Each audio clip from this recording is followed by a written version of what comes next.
Okay, we've just entered the joyous month of Adar. The Torah tells us to increase in simcha, increase in happiness. And this instruction to increase in happiness is something that not only is something that makes us live a happier life, but it brings blessings down to us in all areas in life. I wanted to share before I share our feature story for tonight, a few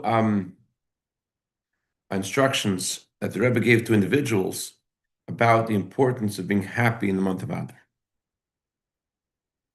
Rabbi Nassim Garari, who the Rebbe sent on the Shlichus, who the Rebbe sent to Buffalo, he wrote to the Rebbe before his wedding, and he asked the Rebbe, "I want to know what do I need to do in order to return to Hashem in a proper way? I want to return to Hashem in a proper way. What do I need to do?" The Rebbe said the best teshuvah, the best way to return to Hashem is to be happy. And since this is the opposite of your nature, automatically this is your teshuvah, your way of returning to Hashem is by being happy. Rabbi Garari, same Rabbi Garari shared also that he once wrote another letter to the Rebbe describing reasons why he wasn't happy. And the Rebbe answered him on the Lag BaOmer. And the Rebbe noted in his letter that I'm sending this letter to you on Lag BaOmer. And the Rebbe quoted the language of the Zohar. The Zohar says, Chedva de Barnash, the joy of human beings, brings down, brings down to us a higher, other kind of joy. When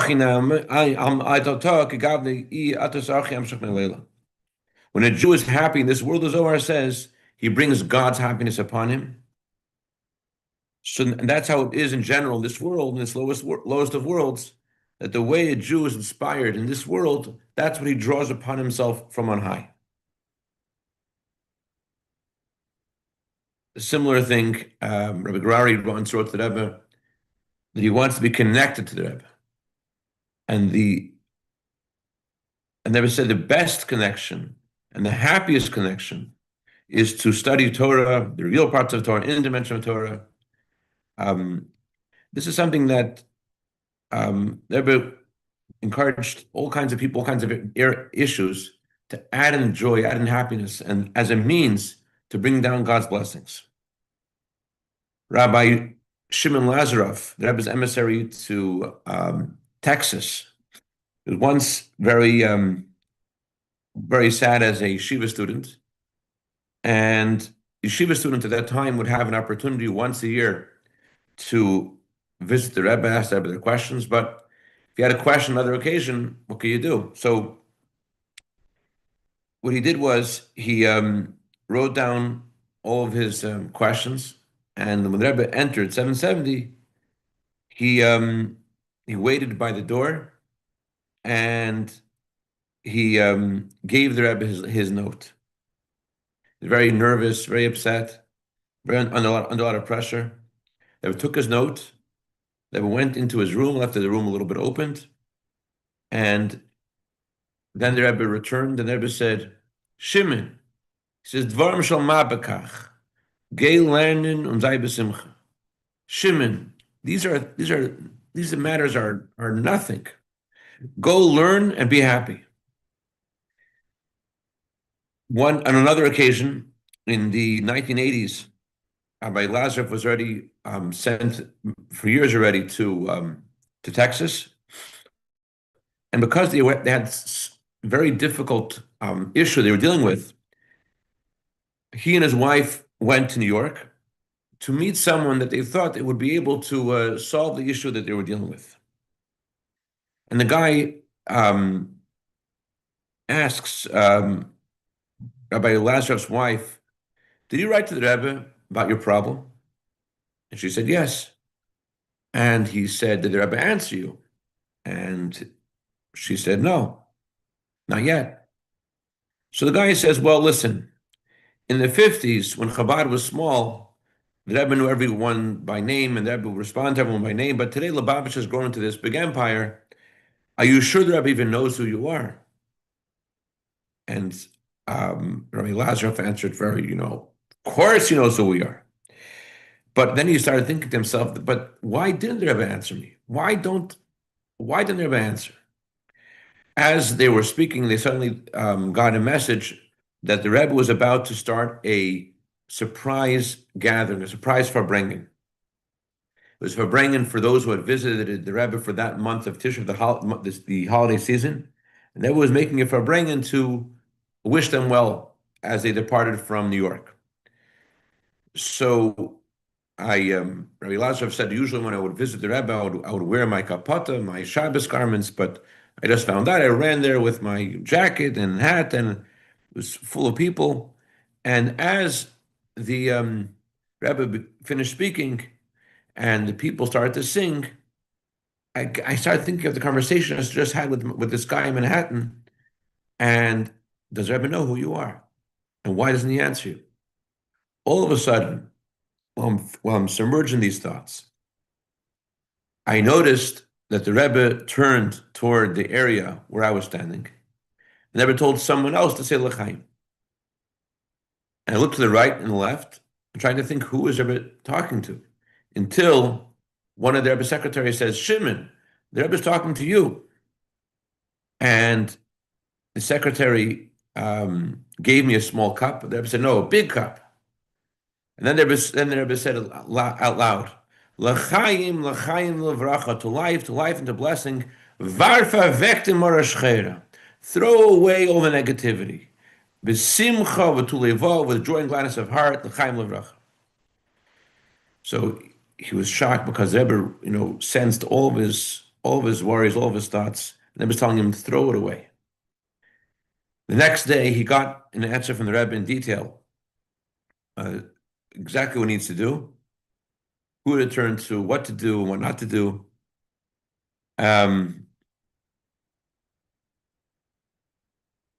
This is something that the Rebbe told many people. I just wanted to show one more answer the Rebbe gave someone before I tell you the feature story for tonight. Rabbi Shmuel Chafer, Olav Shalom, was once in the audience of the Rebbe, and the Rebbe told him, you have a great merit that you're working in the Rebbe's institution. This is something that will assist you in all the affairs of your life. So I told the Rebbe, Rabbi Chafer said, I want to see this openly. I want to feel it. So the Rebbe says, and who's stopping you? Who's stopping you? So I responded in the language of the Talmud, Sa'er Shebe'isa. Sa'er Shebe'isa means the leaven in the dough, which means the evil inclination. The evil inclination is not letting me. The Rebbe became very serious, and the Rebbe said, when a person is eating, they feel the taste of the food.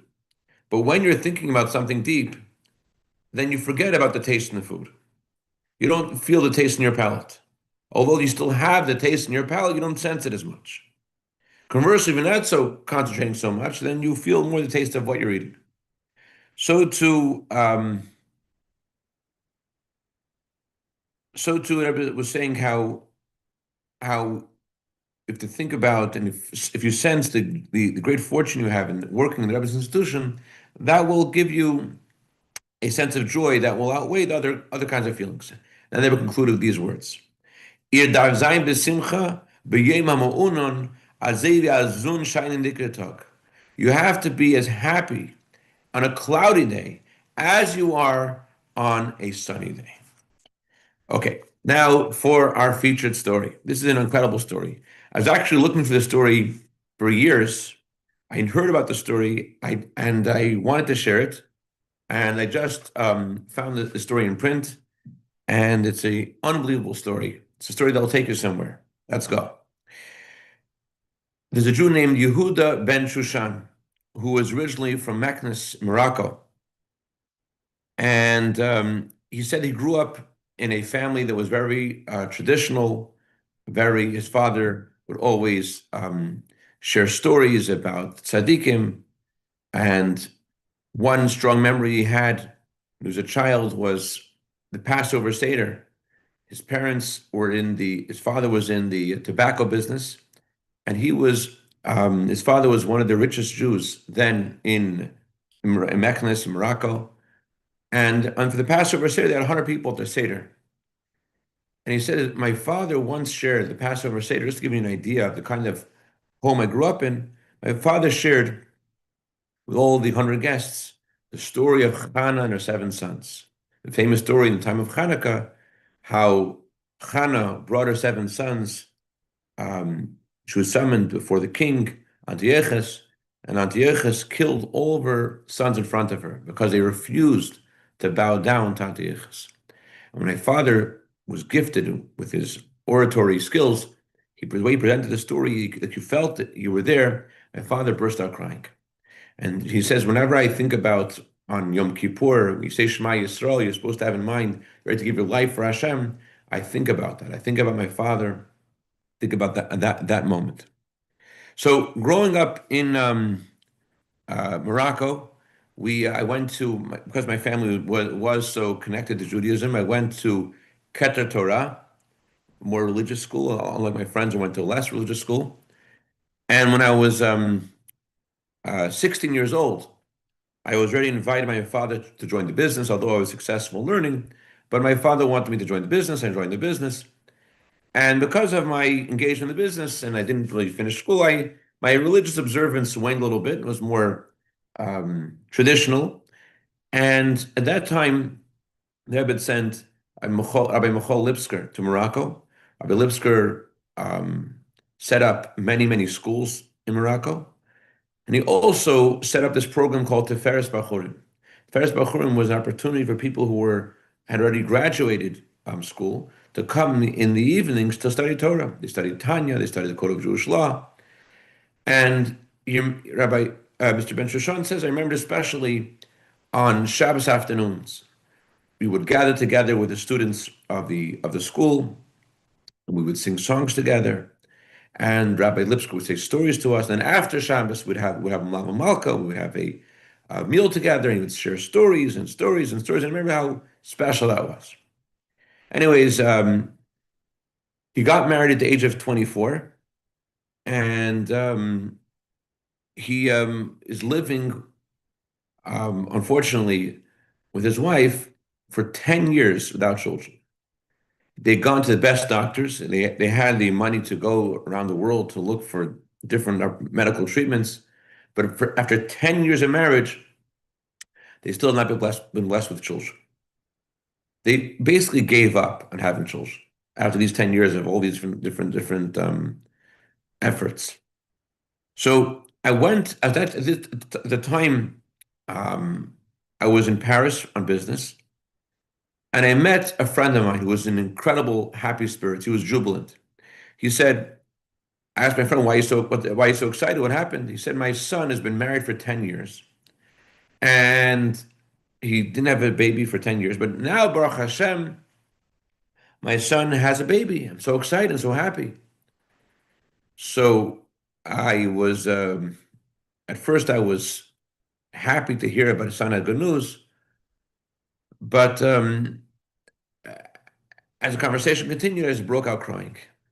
And he said, what's wrong? And I told my own story. I just think about myself. I'm married also for 10 years, and I also want a child. So he told me, my friend told me that the reason why my son was blessed with a child was because of the blessing of the Rebbe. And he said, I'm not telling this to you as a religious person, not a religious person. I know where you're up to religiously. I'm just telling you, it might be a good idea for you too to ask the Rebbe for a bracha. Mr. Ben Shoshan is like, actually, I know a lot about the Rebbe. I was connected to Rabbi Lipsker and when I growing up in Morocco, and I liked it very much. So my friend, Mr. Ben Shoshan, shared, he introduced me to his son, and his son would go to this class that the Rebbe's emissary to France, Rabbi Shmuel Zimov, would give regularly. I went to the class. I liked the class. And after the class, I told Rabbi Zimov why I had come, and he wrote a letter to the Rebbe for me. And during that week, he called me and he said that the Rebbe wants to know your mother's name. He apologized. I should have asked you for your mother's name, but the Rebbe wants to know your mother's name. That's traditionally how a blessing is given with your name and your mother's name. Okay, I gave him my mother's name. I didn't think too much about it. But within a few weeks, my wife suddenly tells me, we have good news. Baruch Hashem, after a little less than a year, their daughter was finally born, who they named Mazel Batya. You can imagine that this girl, to them, was their whole life. When she learned how to speak, they learned how to speak. When she learned how to crawl, they were crawling. And when she turned 3 years old, they decided to move to Israel. They thought it would be better although he grew up in Meknes and Casablanca, and he at that time already, he felt that a lot of Jews had left Morocco, and the better place for his daughter's education would be to go to Israel. So at first they moved to Yavne. It was very hard to move the whole business because it was a large business, and to move with the business out of Morocco and what government allowed him to move everything. But pivoting his business, and here and there, he finally was able to get his whole business moved through various connections, through business acquaintances in France who had connections in Israel. He's able to set up shop and to move his business slowly to Israel. And finally, in 1975, he moved his business to Israel. The day before Sukkot, he landed in Israel, and excited. Finally moved, and so this is when his daughter was 3 years old. At some point, they moved from Yavne to the north of Israel. And when they saw their daughter coming home, with her backpack, like, wow, this is what we sacrificed for. This is worth it. Now she's learning in school. This is really good. And 3.5 years go by. It's the day before Tu B'Shvat. The daughter comes home and she has a headache. So they took her to the doctor. The doctor suggested, it's probably a virus. The doctor gave her some antibiotics. Antibiotics, it seemed, helped the headache. But after a week, the headache came back with incredible intensity. So he went back to the doctor, do more tests, and the doctor calls him and says, I need you to come to my house. He goes to the doctor's house, went there without his wife, and the doctor couldn't even look him in the eyes. The doctor said to him that, sorry, there's a tumor in your daughter's head, and there isn't much we could do. I don't want to tell you that there's nothing that can be done. I want to give you the full picture, but it's unlikely that anything could possibly be done for your daughter. There is a possibility of in America they have more advanced treatment, but I'm not advising you to do it. And it's not necessarily can they do anything there either. So he hears this and he decides he's not going to tell his wife about it at first. Doesn't want to share all this information at once to her, and to encumber her with this worry, with this life-threatening situation. Instead, he called a friend of his from Paris, who was a senior doctor, and in a medical facility in Paris. And his friend gets on the call. There was no faxes in those days yet. Gets on a call with the other doctor, and they discuss situation. And he calls him back, and he later told him that I just said this to you because I wanted to give you something to hope for, but really, I don't think there's anything that could be done. He said to his friend, though, I think it's a good idea. We should go to America. There is a chance that things can be, there is a good chance that things can turn around. Let's go to America. Let's look at other possibilities. And I'm going to go with you. Who's his friend? I'm going to go with you to America. I can arrange for you to go to Boston. There's really good hospitals there, and I'm connected to the doctors there. I can get you in the front of the lines. I'm going to go with you. And so they went to Boston, stayed in a hotel, in Boston, and they went to the hospital there, and where his daughter did a battery of tests. And um, after all these tests, the doctor summons him to his office and his wife, and the doctor says he had told his wife that she had some kind of infection, but at this point, the doctor tells them both the following. The doctor says, "We have a bit of an argument amongst the staff here. Some feel that we should operate, but the operation is very risky, and the operation could have irreversible damage to your daughter." So he asks the doctor, "What if we don't operate?" The doctor says, "Maximum half a year." So his wife says to him, "Listen, our daughter is only here in the world because of the blessing of the Rebbe. We should go to the Rebbe and ask her for a bracha." So he like hit him like, "Wow, why didn't I think of that?" And he didn't really have any Chabad friends there in Boston, New York, but he had a cousin who lived in Flatbush, and he asked his cousin to arrange for him to see the Rebbe. His cousin arranged in 2 days, and 2 days later, on Thursday night at midnight, he'll be able to see the Rebbe.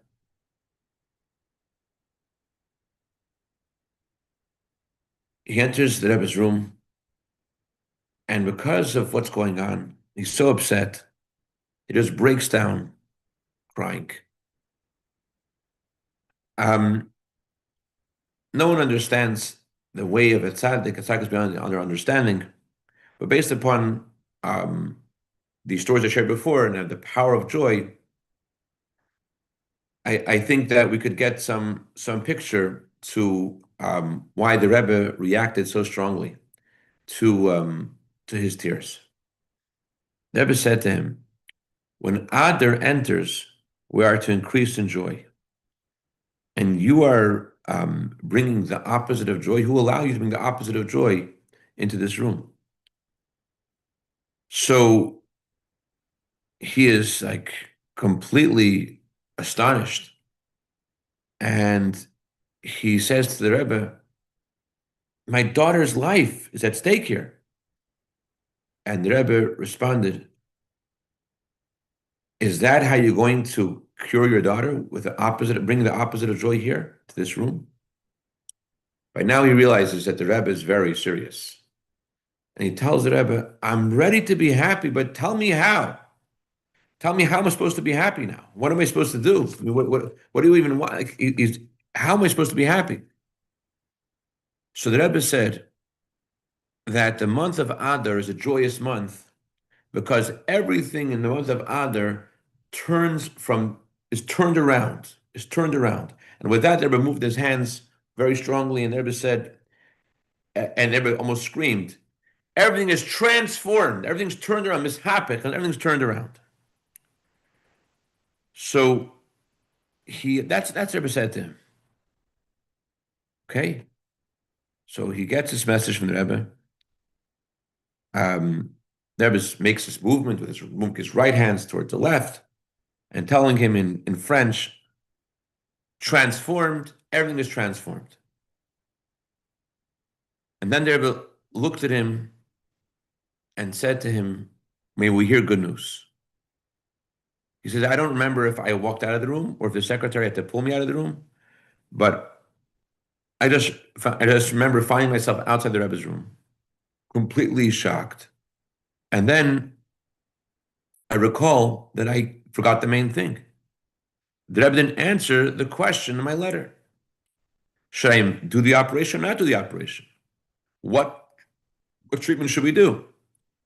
So I went into this hysteria. I screamed to Rabbi Groner, the Rebbe's secretary. I said, "I have to go in again."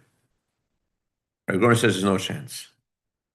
If I want," Rabbi Groner says, "I could write a letter to the Rebbe, but there's no way to go back in. I could bring the letter to the Rebbe right away, but you can't go back in." So I told Rabbi Groner I already gave the Rebbe my note. So he said, Rabbi Groner suggested, "Still, I think you should write a note." So maybe it got mixed in with the other notes. Rabbi Groner said, Anyways, sat down in the shul by a table and I wrote again to the Rebbe my question. The next day, um, um, went back to the hospital in Boston, and I had a message ready waiting for me to call up Rabbi Groner. Hospital said there's someone called. You should call him back. A message from Rabbi Groner, and they call Rabbi Groner. Rabbi Groner says, "Listen, I don't know what the Rebbe told you, but in the note the Rebbe gave, the Rebbe said I already answered him clearly yesterday in the Yechidus in the audience that we had." Mr. Ben Shoshan is like, I was totally confused. I don't remember the Rebbe saying anything, and I wasn't allowed to visit the Rebbe again, and the note doesn't say anything either. So I called Rabbi Groner, and I asked him, maybe the Rebbe meant when he says that things will be transformed. So Rabbi Groner says that can very well be that might be what the Rebbe is referring to. But I still was stubborn, and I asked him to please give the Rebbe another note in my name. I'm asking the Rebbe to give me a clear answer what to do. So the next day, he calls me and says the Rebbe answered that if I'm specifically asking, then the answer is to ask a third doctor, a doctor who's a friend, and do whatever this doctor is instructed. So I asked Rabbi Groner, what does it mean if I'm specifically asking? Rabbi Groner says, I don't know. Maybe you don't need to ask again. But this is the answer. Now, looking in hindsight, I know I made a big mistake by asking this question because I wasn't enough of a chassid, enough of a believer in the Rebbe's words. He told me everything will try to be transformed. But this is the fact. I did ask again. This was the answer. So I went to a third doctor, a doctor who was a friend of mine from Lyon, and he said you should go for the operation. So we right away told the doctor we wanted to do the operation, and the operation was set for 5 days from then, which means 2 days after Purim. So my wife and I, were waiting with great anticipation and hope that and all we could do was just pray, to say Tehillim, to say Psalms, to take care of our daughter. Meanwhile, the doctors did all of the preparations, did more scans, more examinations, and when the doctor spoke to us, on the one hand, they encouraged us. On the other hand, they also didn't hide the danger in this operation. So the day finally comes. It's 8:30 in the morning, and my daughter goes into um, the operating theater. And so she says, me and my wife were waiting outside. We knew that the operation was 7 hours. And we knew that um, we knew that it's a lot of pressure. What can we do? We could say take Prozac and say Psalms. What else are we supposed to do? So the clock starts is ticking and ticking and waiting and waiting. A half hour, 15 minutes, another hour, and all of a sudden, the doctor comes out with two other doctors. The surgeon comes out with two other doctors and a nurse. And this is too early. It's not 7 hours later. This is like an hour and a half later. And my wife and I, our heart stopped beating. Like, what's going on? We understood something happened. Something terrible must have happened. So my wife started to cry, and and it took me a minute or two to get what the doctor's saying. The doctor said something very strange happened. We opened your daughter's head, and there is no tumor. There's no growth there. So we became speechless for a long time. My wife and I were like silent, trembling. We can't talk. After about after a while, we recovered a little bit, and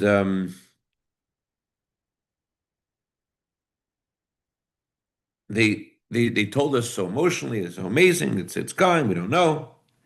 We don't have no explanation for it. But I told the doctor, I do have an explanation for it. There's a holy Rebbe who said everything be transformed, and that's what happened. So then we asked the doctor, when can we see our child? Doctor says, in a couple of hours, your daughter will wake up. We gave her a strong anesthesia, and she'll have to like recover a little bit before you could take her home, before you could see her. So my wife and I were so happy, we're so excited. Um, we didn't realize that there were going to be new problems that were going to begin.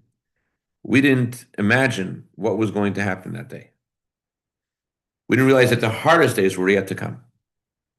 Day goes by, a night has arrived. They're still not letting us see our daughter. She still needs to recover, they said. Um, Whenever we wanted to see her, they kept on saying she still has to recover. When the night goes by, and now it's the next day, we couldn't control ourselves, and we started to just scream, "What's going on with our daughter?"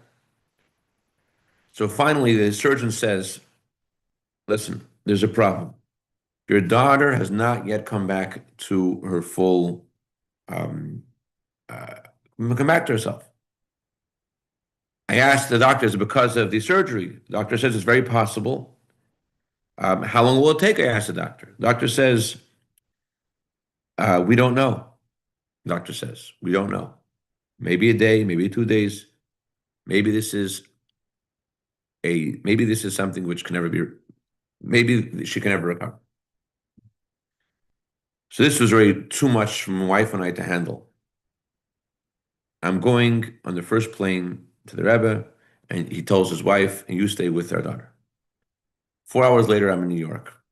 I went into the Rebbe secretariat and I screamed, "I have to go see the Rebbe immediately." The secretary says it's impossible. So I wrote again a note to the Rebbe. As the secretary said, write a note, I'll give to her right away. I saw that all my begging is not helping, so I wrote the note.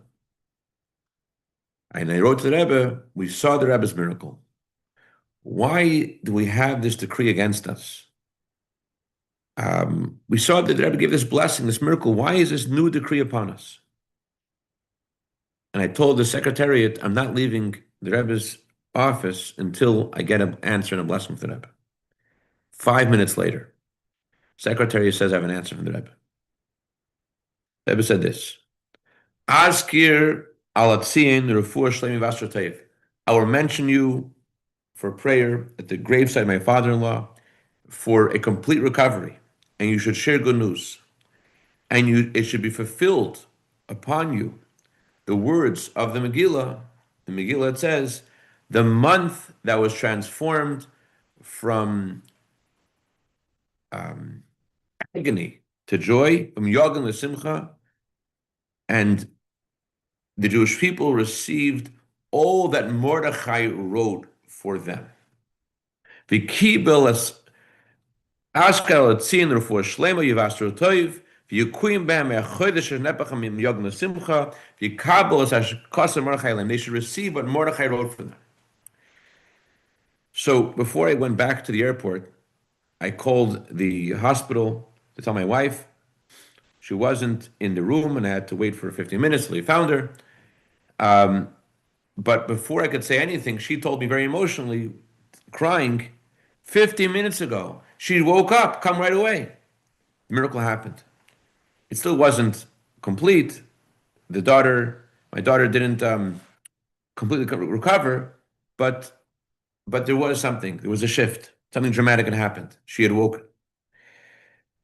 So she still had difficulty speaking and difficulty remembering things. But I made another mistake. If I was a chassid, if I was a true chassid Rebbe, I would say goodbye to all the doctors. I would take my daughter home and wait to see how things are transformed. But since I wasn't such a chassid, I wasn't such a great guy, so I was stubborn. And I asked to do more tests and more tests and more tests in order to make sure 100 million% that there is no growth and that she's healthy. The results were positive, but meanwhile, she stayed in the hospital for 2 more weeks, and these extra tests weakened my daughter and also prevented her from recovering from the operation. A week before Pesach, we left Boston, when the doctors are promising us that as time goes on, she'll get stronger and her speech will get better, her memory will get better. It might take a lot of time, but nothing, you can't do anything about it. They have experience. This is what's going to happen. She'll get better. So Pesach comes. Pesach, they decided to celebrate in Flatbush by their cousin, the cousin of his wife. And he remembered that Chabad has this custom, last day of Pesach, the Mashiach, so the meal of Mashiach. So I told my host, said Mr. Ben Shoshan, I want to go to the Rebbe for this, for bringing. And um, so we walked there. I don't know Yiddish. I understand much of what the Rebbe said, but between the talks, there was singing, and so I got caught in the atmosphere, and I sang too. All of a sudden, it was after many hours. Um, I see that everyone's looking at me. The guy sitting next to me like pushes me and says, "Go to the Rebbe." I saw the Rebbe's looking at me, and the Rebbe's telling me I should come. So I went over to the Rebbe. I'm very emotional. I'm shaking from emotion. The Rebbe gives me two pieces of matzah, two small pieces of matzah. The Rebbe tells me like this. He says, because I was so emotional, I couldn't understand what the Rebbe was saying. So I had to know. So I just told the Rebbe, I'm sorry, I don't understand. Then the Rebbe said to me in a loud voice, matzah is called a food of faith, and matzah is called a food of healing. This piece I'm giving you for your daughter, so she should have food of healing. And this piece I want you to eat, this should be for you a food of faith. Your daughter does not need to suffer because of your lack of faith.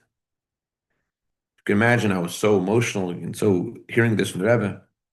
And everyone around me is asking, what did the Rebbe say? What did the Rebbe say? What did the Rebbe say? Why did I give you matzah? What's going on? So I went back to my place. The Rebbe continued talking. After the Farbrengen was over, the Rebbe gave out wine from his cup, wine for a blessing.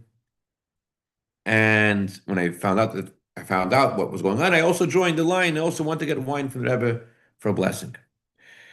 Um, when I passed by the Rebbe smiled very much. The Rebbe said, right now, after the custom is after Passover, that Moroccans have this custom of having what they call mimuna. They have a whole feast of chametz. They eat the food they're not allowed to eat on Pesach.